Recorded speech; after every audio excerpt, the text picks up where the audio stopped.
નમસ્કાર વિદ્યાર્થી મિત્રો, એક નવી પાર્ટી બની ગઈ છે સોશિયલ મીડિયામાં, કોકરોચ જનતા પાર્ટી, અને એને માત્ર 5-6 દિવસમાં 14 મિલિયન ફોલોવર બની ગયા છે. તો આ પાર્ટી એક તાજેતરનો ચર્ચાનો મુદ્દો છે, તો આપણે એના વિશે જોઈશું કે શું છે આ કોકરોચ જનતા પાર્ટી.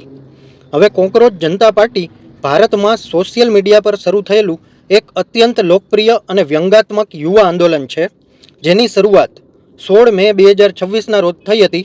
આ આંદોલન દેશના યુવાનોમાં બેરોજગારી, પેપર લીક કૌભાંડ અને સરકારી તંત્રની ઉદાસીનતા સામેનો આક્રોશ દર્શાવે છે. હવે મિત્રો, શરૂઆત શું કામ થઈ? તો કે સુપ્રીમ કોર્ટની ટિપ્પણી આવી હતી એક 15 મે 2026ના રોજ એક સુનાવણી દરમિયાન ચીફ જસ્ટિસ સૂર્યકાંતે કથિત રીતે બેરોજગાર યુવાનો વિશે ટિપ્પણી કરતા એમ કહ્યું હતું કે કોકરોચ, વંદા અને પરજીવી જેવા કહ્યા હતા. એટલા માટે ખૂબ જ વિરોધ થઈ રહ્યો છે અને યુવાનોનો વળતો પ્રહાર એવો આવ્યો છે કે આ નિવેદનથી નારાજ થઈને ભારતીય યુવાનોએ ગુસ્સે થવાને બદલે આ જ નામને અપનાવી લીધું છે. તેમનું માનવું હતું કે જો આ તૂટેલી સિસ્ટમમાં ટકી રહેવું અમને કોકરોચ બનાવે છે, તો અમે આ જ ઓળખ સ્વીકારીશું. હવે સ્થાપકની વાત કરીએ તો આ આંદોલનની શરૂઆત અભિજીત દીપકે 30 વર્ષીય PR સ્ટુડન્ટ દ્વારા કરવામાં આવી હતી. હવે મુખ્ય સૂત્રની વાત કરીએ તો સેક્યુલર, સોશિયાલિસ્ટ, ડેમોક્રેટિક અને લેઝી એટલે કે આળસુ જેવા ભારતીય બંધારણના આમુખની એક મજાકિયા નકલ છે.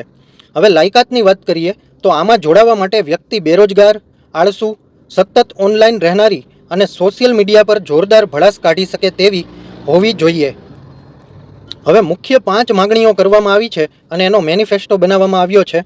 તો ન્યાયતંત્રની જવાબદારી એટલે કે નિવૃત્ત ન્યાયાધીશોને રાજ્યસભાની સીટ કે સરકારી હોદ્દા આપવા પર સંપૂર્ણ પ્રતિબંધ. બીજી માંગ એ છે કે પક્ષ બદલાવનાર સાંસદ, MP કે ધારાસભ્ય, MLA પર 20 વર્ષનો કડક પ્રતિબંધ મૂકવામાં આવવો જોઈએ.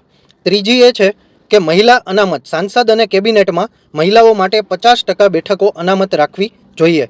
અને સ્વતંત્ર મીડિયા એટલે કે મોટા કોર્પોરેટ ઘરાનાઓની મીડિયા ચેનલોના લાયસન્સ રદ કરી નિષ્પક્ષ પત્રકારને પ્રોત્સાહન આપવું જોઈએ. અને પાંચમી માંગ એ હતી કે કોઈ સાચા નાગરિકનું નામ મતદાર યાદીમાંથી હટી જાય તો ચૂંટણી કમિશનર સામે કડક કાર્યવાહી થવી જોઈએ. હવે હાલ કેમ ચર્ચામાં છે? તો કે મોટી સફળતા મળી છે. લોન્ચ થયાના માત્ર 4-5 દિવસમાં CJPના ઇન્સ્ટાગ્રામ હેન્ડલ પર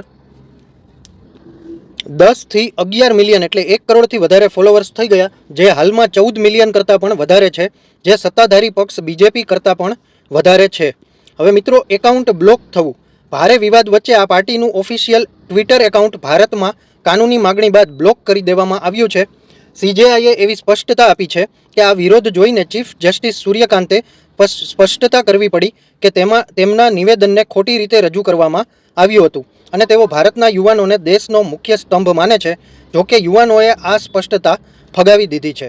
હવે મિત્રો, આ વિડીયો જોવાથી તમારા નોલેજમાં વધારો થયો હોય તો લાઇક, કોમેન્ટ અને શેર કરવાનું ભૂલતા નહીં અને ચેનલને પણ સબસ્ક્રાઇબ કરી લેજો. ધન્યવાદ.